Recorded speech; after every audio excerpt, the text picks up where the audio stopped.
Well, my goodness, it is getting close to Christmas, and we are currently counting down the days to, I think, fall or something. Ohio weather, it's got to make up its mind. And today it's 59 degrees out. The wind is blowing pretty hard. I've got leaves all over the place. Mid-December. So I'm going to go out and rake some leaves a little later. And by rake leaves, I mean get them out of all the nooks and crannies around my house and then let Mother Nature take them all back. Just, you can have the leaves back. And I feel like that's a good giving and taking and having and holding of stuff. Look, it's really a countdown towards Christmas, is it not? And that's according to the little dry erase board that my kids fill out every day that says, how many days until Christmas? Right now it says 9. 9 days until Christmas. 9 times. You guys ever watch Ferris Bueller? If you didn't, go watch it. It's an amazing movie. So 9 days until Christmas. If you have not got your Christmas shopping done yet, I suggest you might already be too late. I'm telling you, the Amazon shipping right now is not, it's kind of a little spotty. You know, I'm sure they're super busy right now. So everybody, you just might have to go to the old gas station and get everybody a map. Who doesn't need a map these days? Phones. Anyways, we are going to talk about this knife today. Enough nonsense. This is the Olight O-Knife Drever, produced by Kaiser. Little disdain there in my voice, possibly. We're talking about all the different names and billboarding and blah, blah, blah, blah. Let's get the specs out of the way, and then we'll talk about this knife a bit more. So if you go on standard retail sites, it's $70. If you go on Olight's website, it's $75, which of course is standard.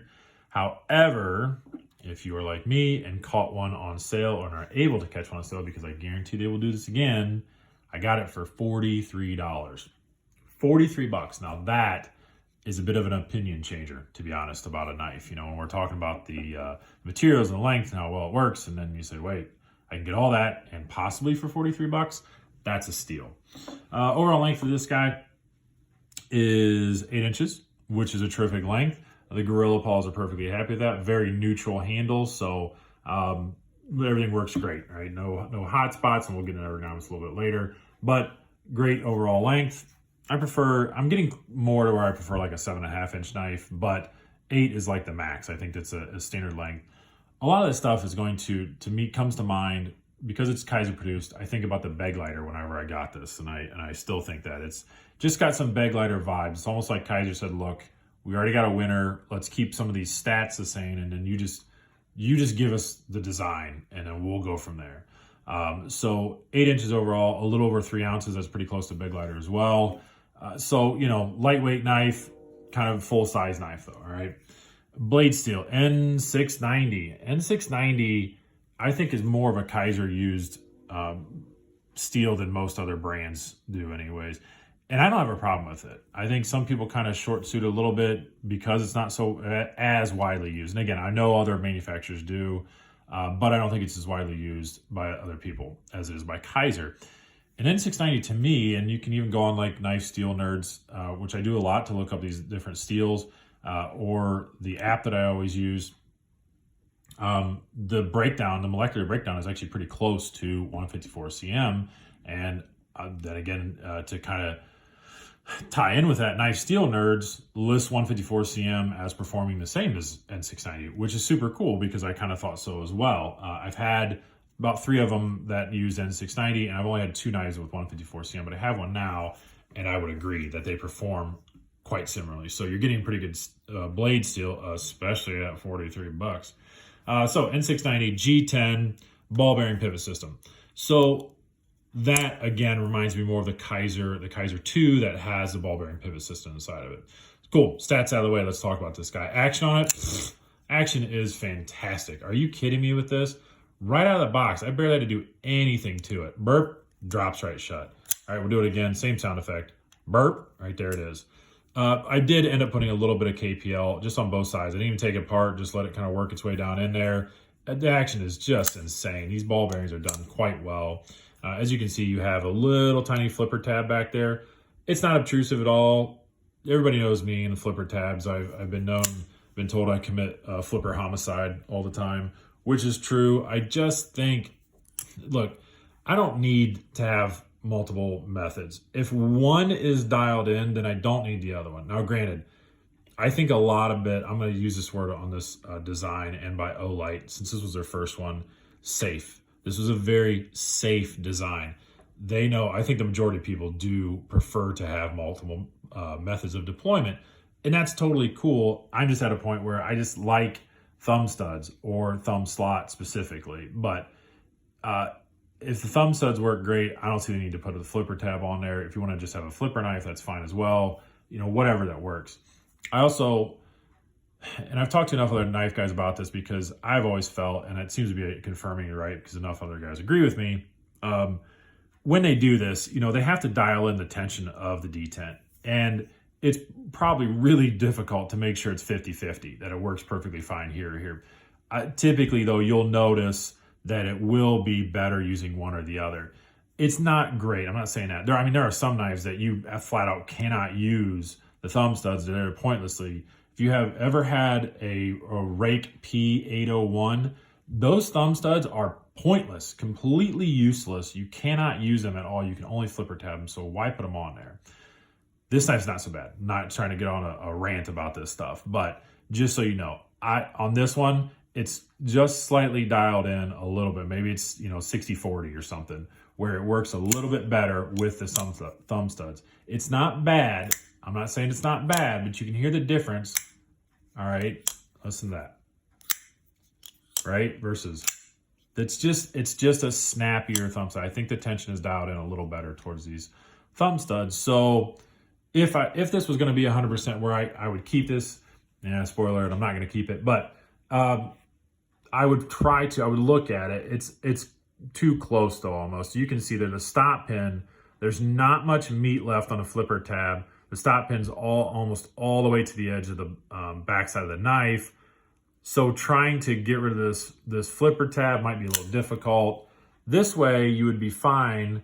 The lock bar sits way below the flipper tab itself because they have to rotate in for the stop pin. So you probably could do it. I'm not saying you can't. You probably could get rid of the flipper tab. Is it worth it though? I don't know. That's up to you. So anyways, that's a personal choice if you want to get rid of the flipper tab. It works great with thumb studs. It works fine with the flipper tab. But that drop shut is just beautiful. You can do whatever deployment you want to using those thumb studs. Works terrifically. Ergonomics on this thing. Again, I kind of already mentioned it. Very neutral, very, kind of beg lighter vibes to it, where it's just a nice, clean design, a very safe design. Obviously, they must have had a conversation about putting the biggest finger choil you can on there. It fits my whole fat thumb inside of there. So it does work, but it's a safe thing to do. All right, a lot of us like finger choils. I actually would have been perfectly fine if this blade would have came clear back to here. That's not that much room. This is a good grip. It does work though. It works great. They made it so large, it kind of comes up. It gets pretty thin there towards the end, obviously, because you're chewing into the blade stock quite a bit. But it works fine. So if you want to do that and get some good choke up work using the heel of the blade here, whatever that may be, works really well. But standard grip on it, you're fine. You're not bunched up. I can get, look, I can get full 4-finger grip right off there. And that's an 8-inch knife for you, Good jimping on the backside. Bigger hands, you can see I kind of just float over. I could kind of go back like that if I was really, that's kind of uncomfortable. Now, if I do this, that works. But if you're going to be back here, I probably would spread out my thumb to where it's laying just on the spine of the blade. And that works okay as well. Blade shape on this guy, again, safe, right? So we just put nothing extremely aggressive, kind of doing this sheep's foot style with a little bit of a swedge up front. It's cool looking. I like sheep's foot, to be honest. I think it's one of my favorite blade shapes.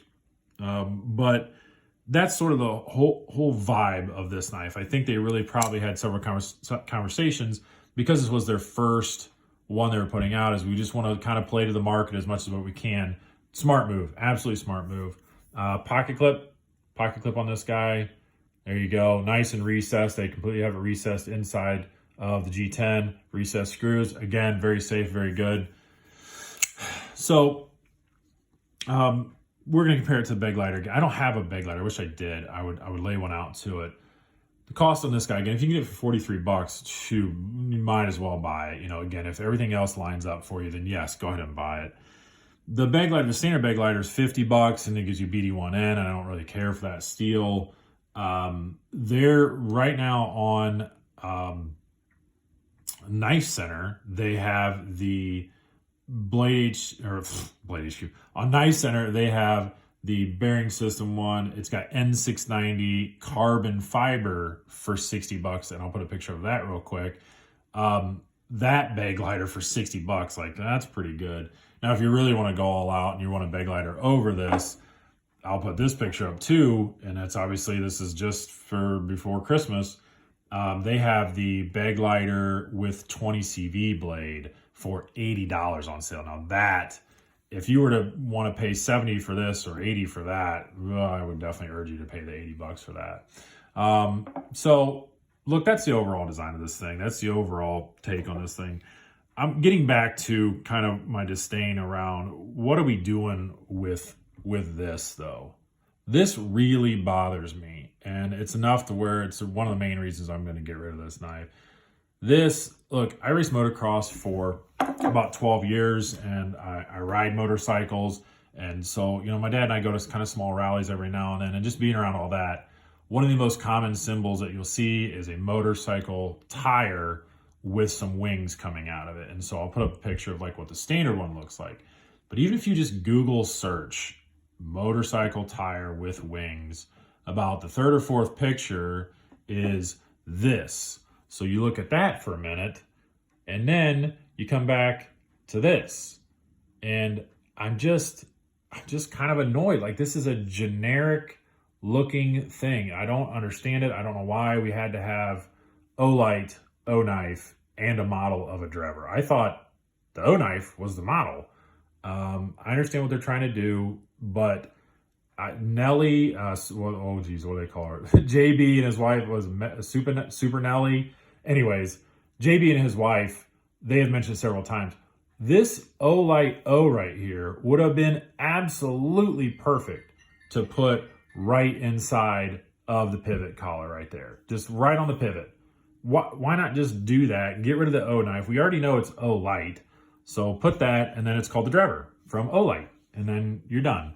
But look, I'm not on marketing side. I don't care for this enormous billboarding that they got going on, plus the name on this side. It just kind of drives me nuts. That's enough talking about this knife. Look, it's a safe design. That's absolutely it. And it's produced tremendously well. So if you're into it and you can get by this, I know it's just me being fickle. I've been told several times I'm fickle with knives. That's okay. I'm allowed to be, right? Because there are literally 1,000 knife brands out there that have 40 to 50 different models you can pick from. So what are we saying? You've got 40,000 knives to choose from. If you don't like this one, go pick another one. Let's get some comparisons out here so you can see how big it is. We are going to show you, I went way longer than I normally do. I try to keep it under 10 minutes. Sorry, everyone. It's been a little while since I've done a video, so maybe I'm a little rusty. There is the Civivi Brazen. There you go, which lines up quite well with that. You know, that's, again, a very EDC-able knife. This is the Spyderco Andella, which is just a little bigger, but also kind of in that same category. What else do we got here? Oh, get out this guy. Civivi Pintail. Well, you can see I've been using that thing a lot. And we might as well get out another big user. There's a Civivi Pintail. We'll line up the pivot so you can kind of see where it goes there as well. There's a Rat 2, nice and beat up as well. That's just fine. And let's put out one more just because I now own it. And I love this knife. This is the Giant Mouse Ace Grand. Thanks to my dude Tyler for the awesome trade, being able to land this guy. And here, we'll put out, there you go, another terrific knife. Wonderful trade by my dude. This was a trade by my dude Ian, and I've tagged him on a couple of things now on Instagram. But anyways, so a couple really terrific trades laying these knives. This is the Kaiser T1, your Ace Grand, and The O-Knife Drever, produced by Kaiser. There you go. I said enough about these things. If you guys are still hanging out, you're absolute troopers, and you're just wonderful. You know, I don't do many videos, but I really love doing them, and hopefully you enjoy them. So, everybody, I'm going to say it, if I even make another video before Christmas, Merry Christmas. I hope you have a wonderful Christmas that you're able to celebrate with your families. Everybody take care.